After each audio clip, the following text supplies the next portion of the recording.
Have a roll call. All right, Judge Mills, Here. Mayor Rios, Here. Mayor Cole, Here. and NAV District Chair, Mr. DeCal.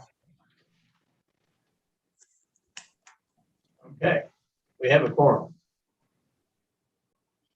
This is a workshop presentation and discussion on recommendations for the economic development policies, programs, guidelines, and criteria by Michael Meeks. Mike, I'll turn it over to you. Thank you, Judge. And I appreciate the opportunity to be here today. For those of you who don't know me, I am an expert because I reside 150 miles away from Rockport, but more importantly, I am a former resident. I grew up here in Rockport, Fulton, Aransas County. I went to elementary, junior high, high school here, came back after college and worked here in the 80s. So behind me, you might see my photo on the wall between Susie Rock Stevens and also John Jackson. So I have a long history here. My parents owned property here since 1958. So of course, you're here today. Let's see if we get this to work. And thank you. Assist, please. The first slide, of course, says another step. Thank you, Diane. Mm-hmm. And you're here today because of the long-term recovery plan that was adopted by resolution from the city of Rockport, town of Fulton, Aransas County Commissioners Court, the chamber, as well as Navigation District. And so why these are there today is that by having these guidelines and protocols, procedures, you'll be able to put some meat to the bone, so to speak, to all these recovery plans that you've been talking about over the last 4 years. Another reason is that around December of last year, the county said they desired a process for these policies, and they asked the LGC to come back. This was at a February 2021 meeting. They asked the LGC to come back with some recommendations on all of those. So the last time, for instance, the county Chapter 312 policy was updated was in 2016. These last, every 2 years, so they're out of date. So when I was asked to come on board for about 120 hours worth of work between August and November of this year, and do some of these things, the first thing I did was look at the body of work that had been done since Harvey for your community. There's some 15 different studies here, and done by a lot of good organizations, starting with, right after the storm, you had A&M Corpus come up with an impact report, and the key takeaway was that the county and your communities needed a more diverse economy. I don't think there's any argument about that. My good friend Sean Garrickson with Pegasus out of Boston came down and presented a housing recovery plan in December of 2017. When you look at the summary of that to-do list, he said, in order to help make that happen, you're going to need some of these state policies like Chapter 312, Chapter 380 and 381's TIFs or tax increment financing policies. That's actually a Chapter 311. So another great report that was done, I believe in 2018, was by IEDC, the International Economic Development Council. They actually sent people down here. They held focus groups, got a lot of community input.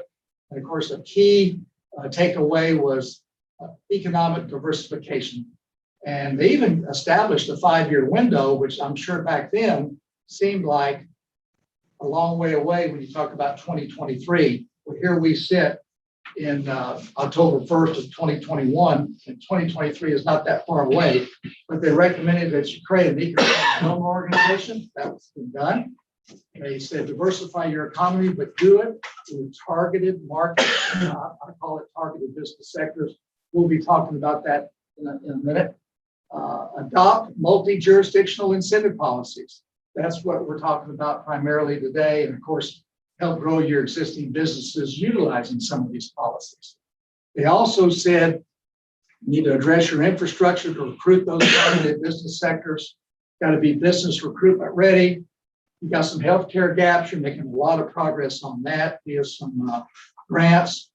They recommended leveraging your airport. That is ongoing with a recent presentation by Mike Gear to Commissioner's Court.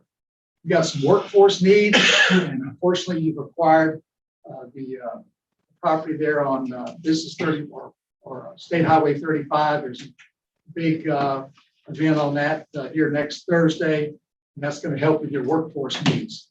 So I think one of the key reports of all of these in this big blue binder was the Aransas County Long-Term Recovery Plan from August of 2018. Again, utilizing citizen input, 4 focus groups, 11 separate meetings. When you look at the economic development section, that plan was actually adopted by not only Commissioners Court of the county, City of Rockport, Town of Fulton, NAB District, and Chamber. And what basically it has 2 priorities. Priority 1, no surprise, the need for economic diversification. And they talked about in there the need to have an asset inventory. We're beginning to work on that. We've created a template at the EDC, and Barbara and I are filling in the blanks, and they've got a webmaster that's going to be revising the website, because site selectors and companies go to your website first. If you don't have that information there, they go somewhere else. We also want to see what targeted businesses you'd like to see come. We'll be talking about that here in a minute. There's definitely retail leakage here. Economic development is all about bringing in new money into town, but once that money comes in, if it leaves quickly and that money gets spent outside, then it's not circulating in town as fast as it needs to. And they talked about consolidating various plans like the Heritage District, Cultural Arts District Plan, Harborfront Plan, the co-location of City Hall and the county offices, improvements to your city centers of Rockport and Fulton. Again, this is 2018, address downtown flooding issues. That's, of course, still an issue long before your 20-inch rain occurred this year. And lastly, form an EDC. Priority 2 talked about those business sectors, workforce needs, business recruitment readiness, addressing your healthcare gaps, which you're doing, leveraging the airport, you're working on that, and addressing business sites and buildings will help with what Mike Deere presented to the Commissioner's Court recently. There was also a study in March of 2019 by Carrie Tyndall about resiliency. And again, you can see toward the bottom there, recommended the use of Chapter 312. These keep popping up in all these 15 different studies.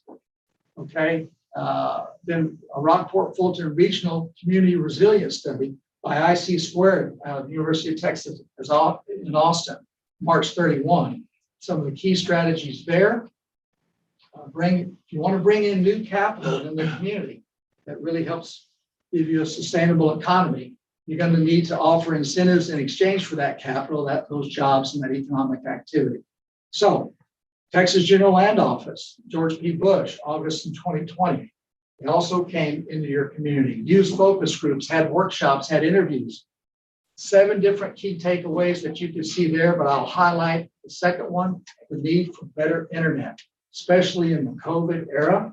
We've seen a lot of work from home, a lot of remote work.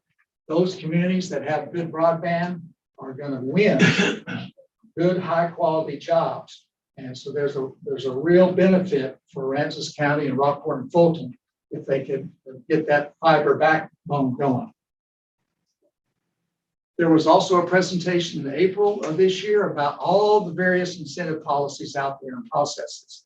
And again, the LGC was asked by the county to review these, make recommendations on all these different policies, including target industries. And that was done in December of 2020.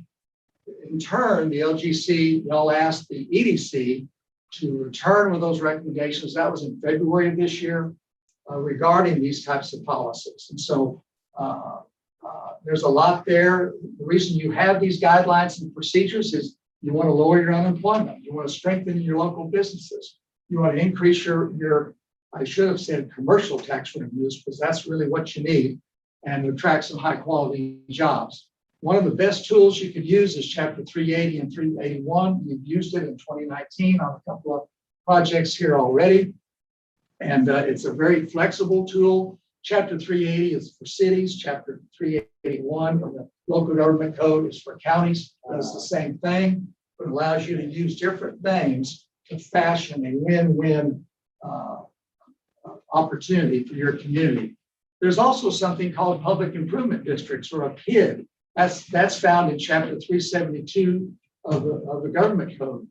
Take an example. Let's take downtown Rockport. If 100% of the property owners in downtown Rockport wanted to tax themselves above the current tax rate and dedicate those funds to bond projects to improve things, public things that are needed downtown, you can do that. And so that's what a PID does. But again, you have to have, in the policies that I've drafted, you have to have 100% of those property owners ask for that. A similar tool is Chapter 311, tax increment financing. That allows it's primarily a city in a defined area like downtown Rockport to form a boundary in the downtown area and fix the tax base that year, whatever the tax revenue is that year, that never changes. It goes to the same place it's always gone in the budget. But any increase because of new investment in that zone over the years are dedicated to paying off bonds that the city could use to put in things like drainage projects, public improvement type things, sidewalks, of that kind of nature. So if it's new property taxes, nothing existing is touched. Then we have, let's see here.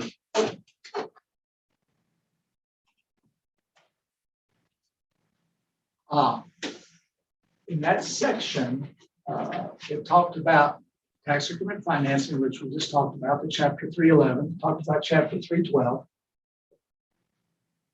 You already have some federal opportunity zones. That's great that you have those here in town. They just probably just need to be leveraged more. You have the hotel motel tax revenue. That's certainly utilized great here. You need a more skilled workforce like everybody else. Your new workforce development center will help with that. But all of these items that I just mentioned are contained in the draft of the Rockport Comprehensive Plan. Interestingly, that it says 2020 to 2040. That's about how long these overarching documents last. It's usually a generation. It's merely a planning document. There's nothing in there that says you have to do A, B, C, but it's a blueprint, it's a guide, and it informs the public as well as companies what the city's goals are going forward. My role since August 4th was to come in and first create BRE template, business retention and expansion. That document is allowing Barbara to go out and meet with key companies in Aransas County, ascertain their needs. We want to help them survive and thrive. That's job one, is helping the existing companies that are here. And most recently, with the county's grant application that's in process for Workforce Center equipment and furnishings, they need to know what the businesses here need from these employees that could come out of that Workforce Development Center. How many people would they hire if they were to have this happen? So we've got real timely data that Barbara is mining out of that. The second thing I was asked to do was help Barbara create this community asset inventory.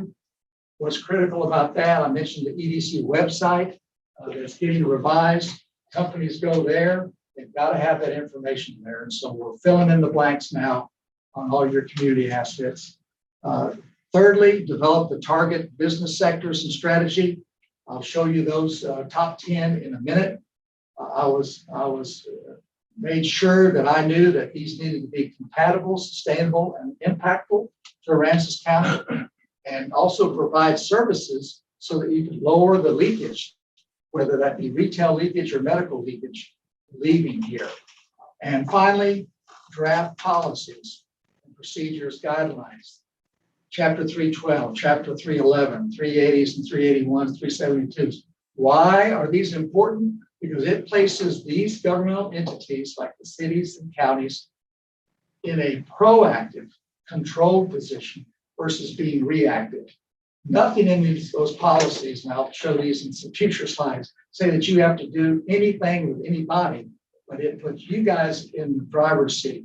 It provides that process to evaluate any request you get. And the main thing too is that provides maximum return on investment to your community. So let's talk about these targeted business sectors for a minute. You all know that after Harvey, the recommendation was you needed to diversify. We're heavy into hospitality and tourism. How can we diversify even that sector and bring in some others? And so all of those sectors that I'm recommending, and the EDC has looked at recently and agrees, are placed into these policy documents so that everything is cohesive.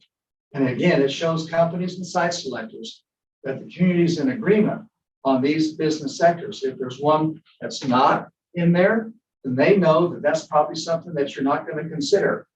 You've got a nearby county of San Patricio that's heavy into capital intensive industry. That's probably not going to happen here. That's not who Aransas County and Rockport and Fulton are. So that's not what we're going after. So let's talk about some of these. These are in alpha order. These are not in any priority order, but alphabetically. I started with aviation related because of your great airport. By the way, my father was the manager of that airport at part of his career here when I was a kid. So I'm very familiar with Aransas County Airport. He flew out in and out of there for probably 35 years. It's a great asset to the county and the region. It's got a lot of potential for development. Corporate and regional offices is next. Again, I mentioned the explosion of telework and telecommuting in the COVID era, and the county is well situated to take advantage of this if we have the broadband infrastructure. Next one I'm suggesting is information technology. Again, the need for broadband expansions is well documented. If you have that, private investment can also be a partner in helping make that happen. And that way the residential taxpayer is not going to have to pay the total burden of making that happen. Also included major tourism and entertainment venues. Yes, Rockport has a great tourism industry. It's heavily based, like a lot of tourism industries, on Mother Nature. If that can be expanded to and utilize what's happening in downtown Fulton, downtown Rockport with your arts and heritage and culture, all the better. And with the coming projects, harborfront, city and county offices, you're going to have a real anchor there to really attract some year-round type entertainment and tourism venues. Marine related, this is one you're not going to see in a lot of cities unless you're on the Gulf and the bays, but you are located there. And so a great opportunity to have companies here that produce products that fit in well with your fishing industry and retailers that are specializing in fishing gear. Medical, we all know that residents are much in need of some more full service medical facilities, as well as additional elderly care, mental health, and you're making a lot of progress on this. Post-secondary education, again, a lot of progress already with the Workforce Development Center. Del Mar College is a willing partner. You're fortunate to have them. Your regional major corporations in the coastal bend will really be interested in seeing what's produced out of there. And I see a real partnership happening where they're going to utilize the people coming out of there, and employees now go to where they want to live, they don't go to the job. So employers are going to where employees want to live. And so that's a great calling card if you just get people trained up and have the skills. R&D, clean, high wage, white collar, it can flourish here. I've included biosciences in here, but there's a lot of opportunity there, very clean. Ninth is retail and commercial business centers. Again, I mentioned the leakage studies. If you look at where the money that is earned here now is going, there's a lot of leakage when it comes to auto dealers, general merchandise, department stores, clothing stores, health and personal care products, electronics, appliances, things of that nature. The more of those that you can get here, you're going to keep those dollars here in town longer. And finally, workforce housing. We all know about lost population due to Harvey. Affordability is a major issue, not only here, but all over the nation. So any progress you can make on that, like you did with the Pearl project, it's just all to the better. So those are the compatible industries. The rest of my presentation, and I'll go as fast as I can here, but I wanted to say clearly that economic development is a public purpose in the state of Texas. It's codified in state law. And companies and site selectors go to your website first thing. And if they don't see policies, procedures, and guidelines there, they're probably going to move on. So even if you never use them, you got to have them to be considered. And so I'll start with Chapter 312, probably the oldest one that's been around since probably the 1950s. That's the tax phase in. You do that with capital intensive companies. You want to stimulate and help with their locations. You want to add commercial tax base so these governmental entities are not so tied to just the residential. I did some studies this past week after I'd received the Aransas County Appraisal District ratios on residential versus non-ratio. Look at those ratios, 87-13. The state average is 40-60. 40 residential, 60 commercial. In my county, where I reside, it's 54-46, and we're considered heavy. And work hard to flip that.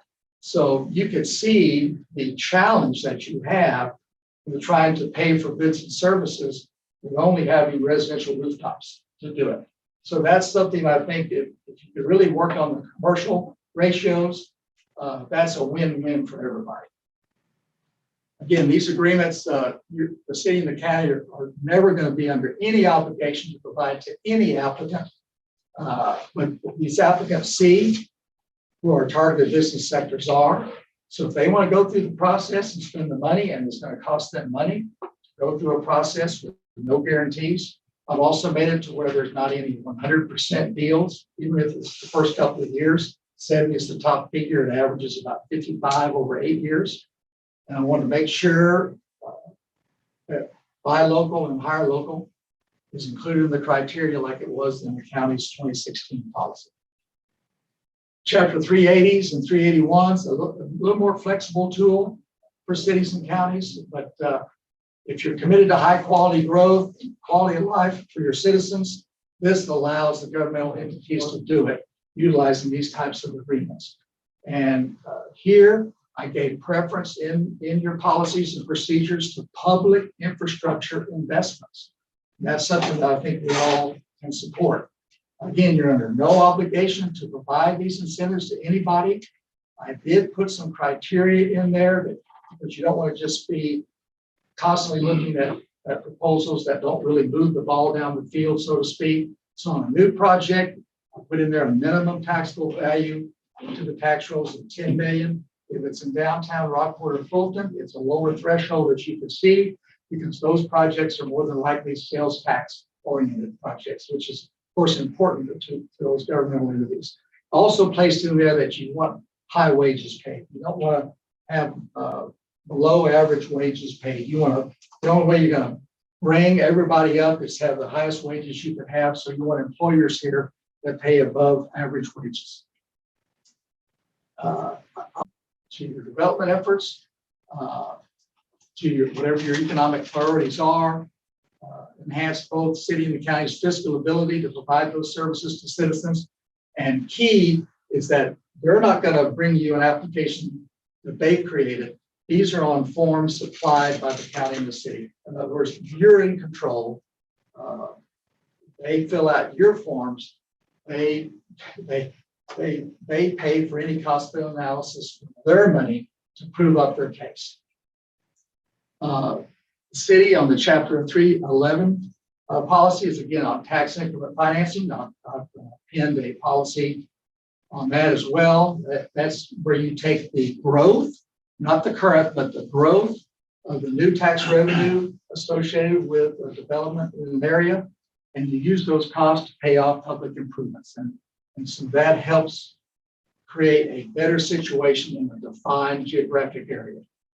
Chapter 372 is the PID, same thing, only the property owners agree to tax themselves a higher rate, and then they use those monies to create those public infrastructure improvements. So, Judge, today the recommendations for the LGC to the city are those 4 policies that were contained in your packet. And for the county, policies 312 and 381. Be happy to answer any questions. Okay, any questions at this time? Hearing none, I'll go to the consent agenda, discuss possible action on minutes of the last meeting, September 7th. Can you read the minutes? Move to approve. Motion made, second. Mayor Cole. All those in favor? Aye. Unanimous. All right, under the regular agenda, discuss and make a recommendation on the city Rockport policy adopting guidelines and criteria for tax abatement and rebates pursuant to chapter 312 of the tax code, properties redevelopment and tax abatement act. Mike, you got the floor again. Judge, I'm happy to answer any questions. Any questions from the audience? I have a question in regard to, possible. Identify yourself. My name is Mike Soto. I'm Chief Appraiser for Aransas County Appraisal District. In relation to 312 and 311, there's typically some exemption forms. I just want to make clear that, moving forward, that we want to be in concert with any action that any taxing unit wants to take on board, meaning that if a taxing unit, City of Rockport, Aransas County, fill in blank, wants to provide a tax abatement or wants to provide some kind of, economic relief. Sometimes there are exemption forms that you have to have some conversations, and those property owners have to fill out those exemption forms. So I just want to make that clear that the Aransas County Appraisal District wants to be involved in that process so that we're not caught off guard. We have reporting processes that are to the state that are timely. Thanks for that, Mike. In fact, in our county, even if like an 8 or 10-year deal is done, every year, if they don't It's an send annual. in It's an annual. send in the paperwork, then it doesn't happen. Right, and So the onus is on the business to continue this. Right, and to that point, you should be mindful as a taxing unit, whether it's the county or the city or whomever, that there are metrics involved with that. Like, are they meeting the measures of hiring? Are they meeting the measures that are laid forth by the taxing unit, and that they've been in agreement with that party? So I just want to, I'm sure you all have already done it, but I just want you to be aware that the appraisal district wants to be not involved to make decision making, but involved for the reporting process.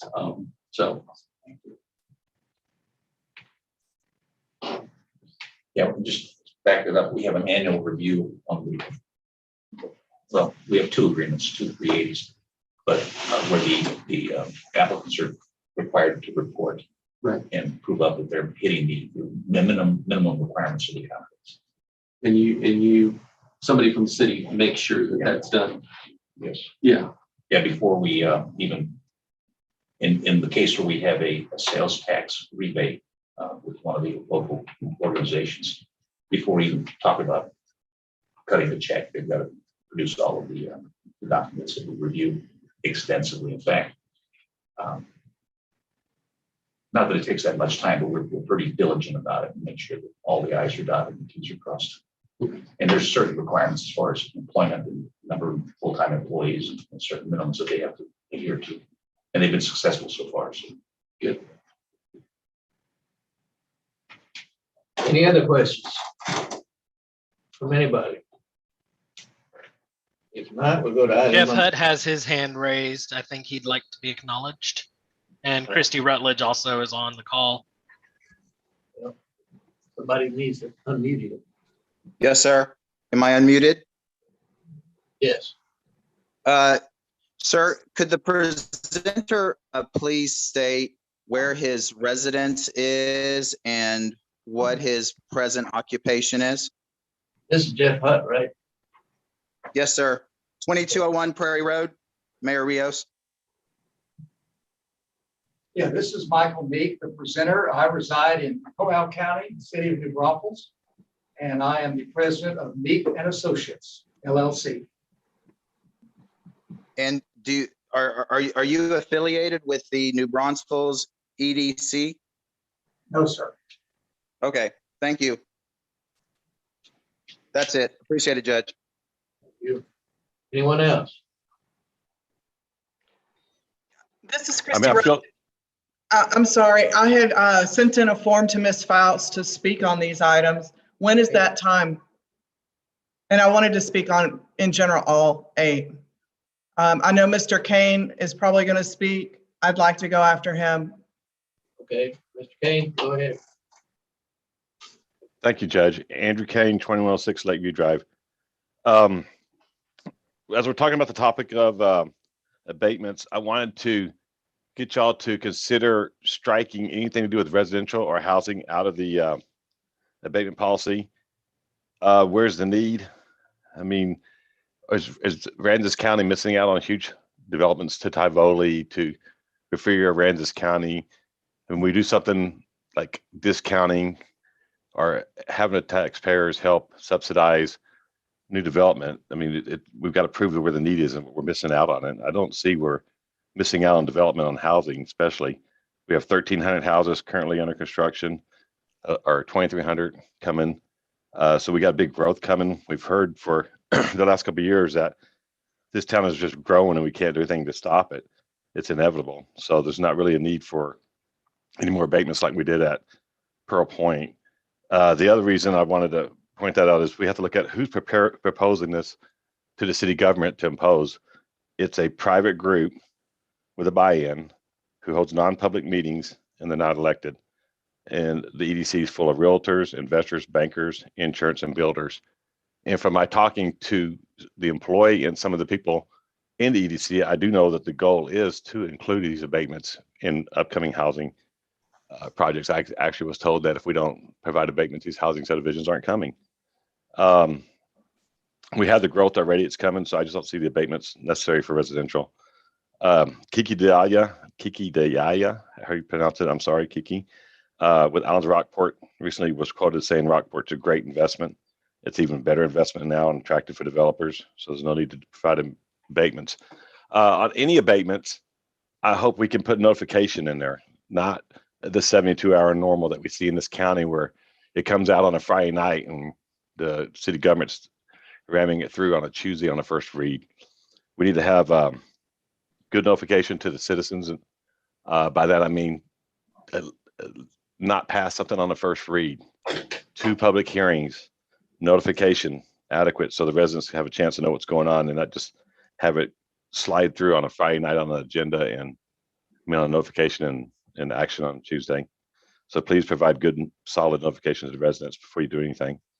The reason why I don't want to do any more housing is housing abatements. Houses are high impact users of schools, roads, water, sewer. And we've already been learning that we're going to have impending or upcoming bonds to fix our water and sewer and roads and drainage. So the last thing we need to do is give any discounts for, you know, developers and builders bringing in housing units. There's other things we can do too, like the MUDs, the PIDs. You know, I'm not, you know, against all of everything you're talking about. I do like public improvement districts and municipal utility districts where that way the affected areas that are getting the benefits are the ones paying it back, not the city as a whole. Mr. Meeks was right about the 87% versus 13% split with the property tax distribution on the residents. And that's partly because our businesses are not being valued anywhere near where they should be on the tax rolls. That's another issue, but our businesses are about half the value of where they should sit on that tax roll. So that's already putting an undue burden on the residences. I would be for any impacts. I mean, any abatements, incentives that bring jobs, high paying jobs, have teeth in it. Where, like Mr. Meeks met and or Mike had also mentioned if they don't meet these goals, and May mentioned that they do the audits, they don't meet these goals of bringing in the employees of full-time residences. Let's put teeth in it. Please put notification, adequate notification, and please exclude residential because I don't see anyone has proof of we need to do tax abatements for residential. There's just, I don't see the need for it. And I don't want to advertise for something we don't need. Thank you for your time. Thank you for the presentation. Thank you. Ms. Roberts? Hi, can you hear me? Yes, ma'am. Okay, thank you. I just want to say that I want to follow up a little bit on what Mr. Kane said. This policy was put out or directed to the EDC to develop all these 6 tax abatement policies back in December. And the comment that was made is that the EDC should go privately, develop these policies, which obviously they have with Mr. Meek and whatever attorneys they've used. And it comes back to the citizens through the LGC with 3 days notice or 4 days notice. We haven't had the benefit of the 9 months that you have had of legal advice, of understanding the economic impact. In fact, we don't really understand the economic impact to the current residences here at all. And we don't understand the need. I see a few numbers on the paper or the presentation. I appreciate that. But mostly what I see is words and ideas and thoughts. And I think a lot of these ideas are old. And they come from organizations, institutions that are not within Aransas County. And they were brought in, for instance, this Pegasus Fund. I was reading that report just this week, that this whole idea of economic development, tax abatements, housing abatements, that started right after the hurricane from Pegasus. There's no proof, as Mr. Kane said, that this is needed. And there's really no information no disclosure to your current property owners who were here prior to Harvey, who have gone through all the economic and financial crisis that were caused by that and COVID, et cetera, to justify that we should be giving away tax dollars and that we should not be charging impact fees to any new development. So I'd like to see that this LGC take these policies, put them back on the drawing board, come back to your residents, just like Ms. Fouts said, that this needs to be disclosed fully and discussed fully with your current property owners prior to approval. There's one thing in there, I think item 5, chapter 791.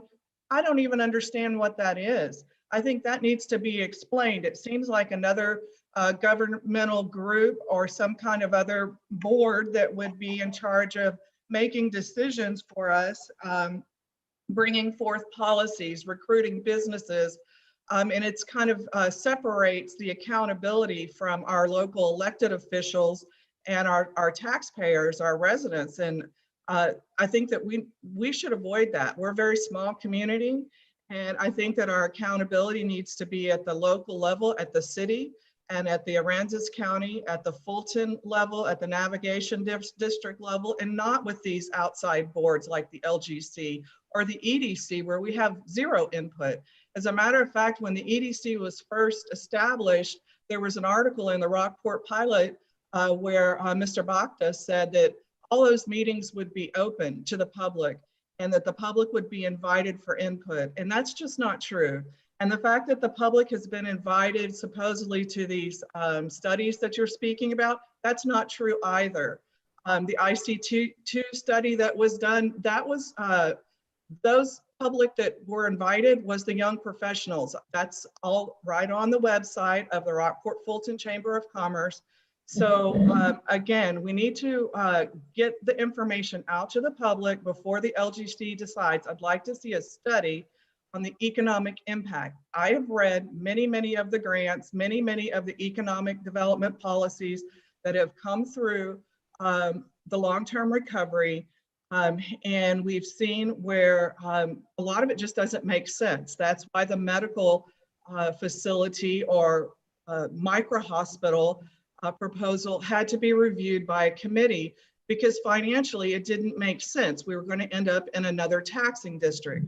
The Workforce Development Center, financially, that didn't make sense. We did get a commitment from Ms. Lenore Keys, and we appreciate that there will not be a future proposal for a taxing entity.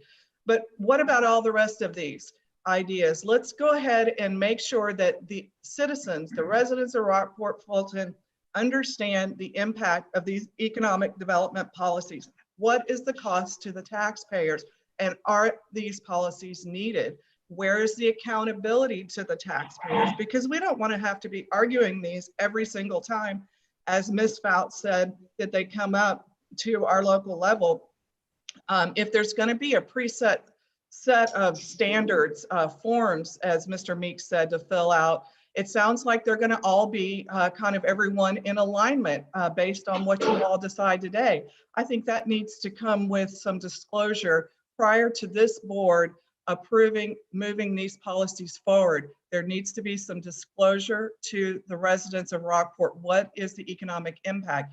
If there are 1,300 homes, residents in line to be built already, we don't need tax abatements for properties.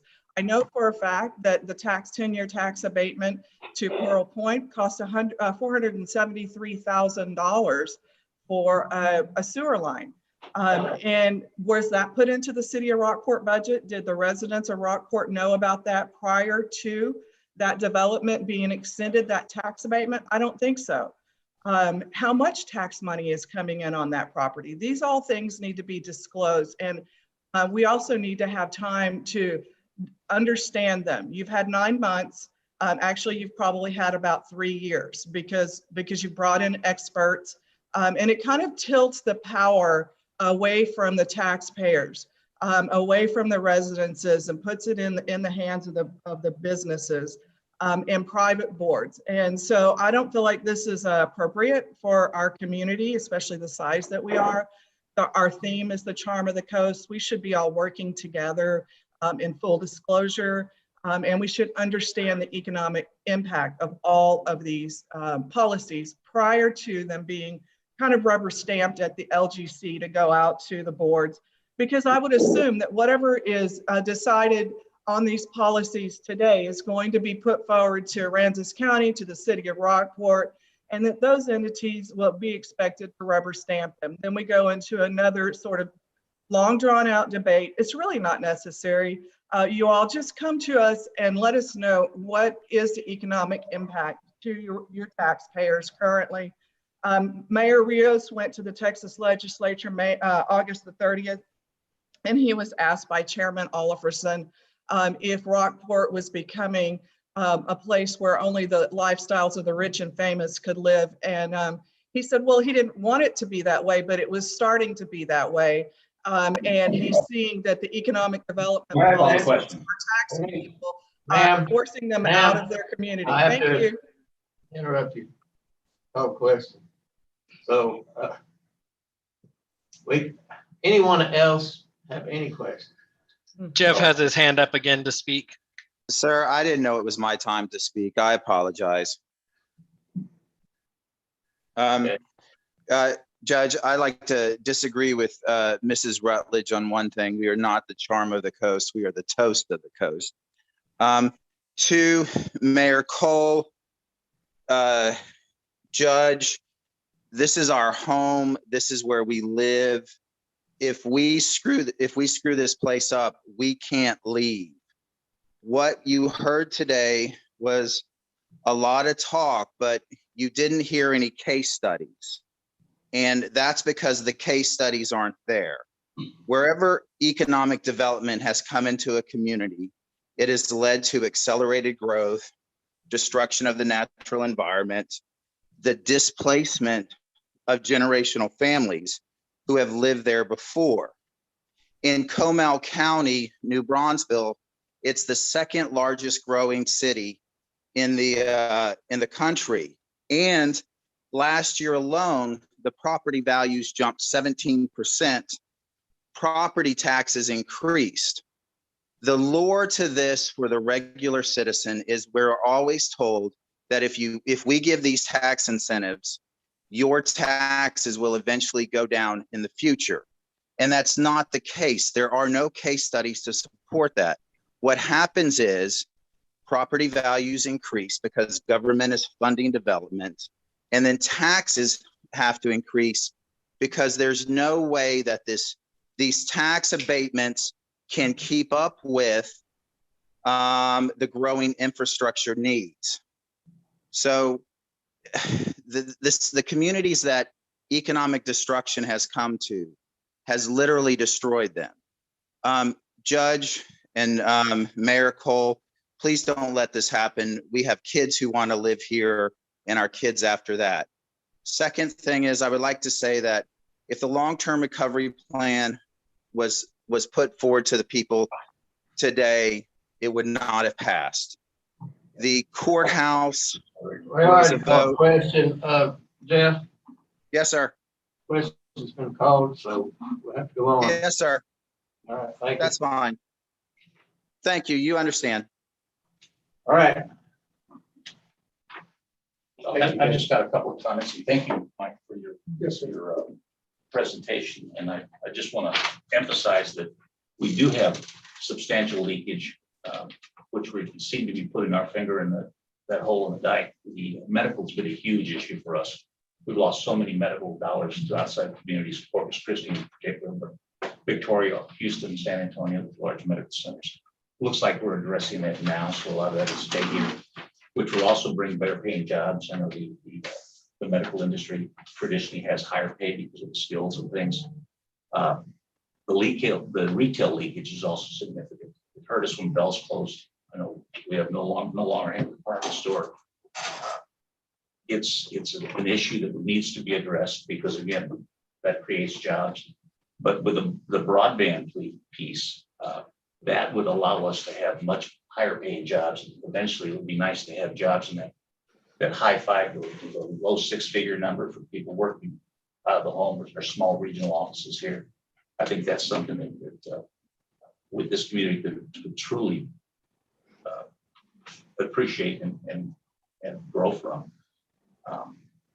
There's other things. I see other communities our size or smaller that have. I mean, one of the biggest examples coming from San Antonio years and years ago were the automobile dealers that were outside of San Antonio, Brown Chevrolet, Divine, places like that, big ticket items where it wasn't any big deal for people to drive 45 minutes to an hour to go purchase a high ticket item. And the sales tax stays locally, the jobs are locally, right? Those are the things we need to look at again without damaging the charm of this place. Right? It protects us. I agree, and the fiber optics is a big Yes. for it, and we're well on the way of getting that solved. We started, and AT&T's grabbed a hold of it and started putting it in themselves. So yeah, it's coming, and it's going to be great for the communities. I agree on all of your statements there. And one other item that sometimes you can't see the forest for the trees because you're in there every day, you're in the weeds working, but to see the progress we've made on these areas compared to where we were 4 years ago, I think is something we need to look at and understand that it can be done. Yeah. Judge, I just briefly comment and reemphasize again that accountability is at the local level. There's nothing in these guidelines and procedures that locks anybody into anything. Economic impact analysis needs to be done, I agree, on every single proposal. And so governmental entities will look at those individually. And this process also has built in good notification. So a lot of the things I heard in the general comments, that's what these are about. Having a process that allows full vetting. And believe me, the more you vet it with these processes, the better it is. And so this does not short circuit anything. In fact, it just increases that process. The application process solicits data from the applicant and allows us to do that vetting, allows us to do that analysis, make sure we're getting the benefit for the community that we need, that we're coming out on top. And these are all recommendations, nothing's set in stone. And this group is not a legislative body. You're going to make recommendations to pass on to Commissioner's Court, to the council in Fulton, to the council in Rockport, and the three bodies there will make determinations for themselves. Right? Any further discussion? Just appreciate all your hard work, Mike and You've done a Barbara, great job, Mike. and everyone that's been involved in this. John, thank you. Your team. I think we're taking the right steps. Judge, could I speak please to that last statement? The Yes. the bylaws for the LGC were originally set up where the LGC would be the governing body that would make the tax incentive approvals, and then it would have been followed by all of the other entities automatically. It was the No. navigation district Correct. and their lawyer. You're not right. Correct. I'm sorry. No, sir, that is correct. The navigation district, and I'll finish, you can correct me. The navigation district voted to have that changed. And when y'all went back, the new bylaws say this, but not the original. So it's just, all I'm saying is it's right for us to be concerned that this body is approving and discussing these things. And it's right that we come to you now and bring this to your attention. That's all. Thank you. I appreciate it. We need to do that. The discussion's been done on everything. So, and again, we do appreciate, Mike, your hard work and what you brought to us. It's just a recommendation. And they are recommendations, I repeat. So there's no action to be taken. So, have any reports from any of the entities or any directors that want to talk about anything? Are there any recommendations to be made by the LGC to these entities in the printed agenda? I'm not totally familiar with it, but Sure, we can make the recommendations to the city of Rockport. Item 3, all items pertaining to the city of Rockport, we can recommend that they accept more entertaining. for entertainment. Entertainment. And we need that in the form of a motion. Yeah, I guess so. I'll make the motion. You seconded, Commissioner Cole, or Mayor Cole. I'm not the motion yet. Mayor Cole. All those in favor? Aye. Unanimous. And then there's a recommendation to the Aransas County. Items 7 and 8. I make a motion that we recommend the Aransas County move on item 7 and 8. Motion made. Second, Commissioner Mayor Cole. All those in favor? Aye. Unanimous. All right, now, I'm ahead of myself there. Now we're at the announcements from directors. Any direct announcements for anybody? If not, how about Motion to adjourn. motion made and seconded. All those in favor? Aye. Unanimous. Thank you. Thank you, everyone. I guess you do.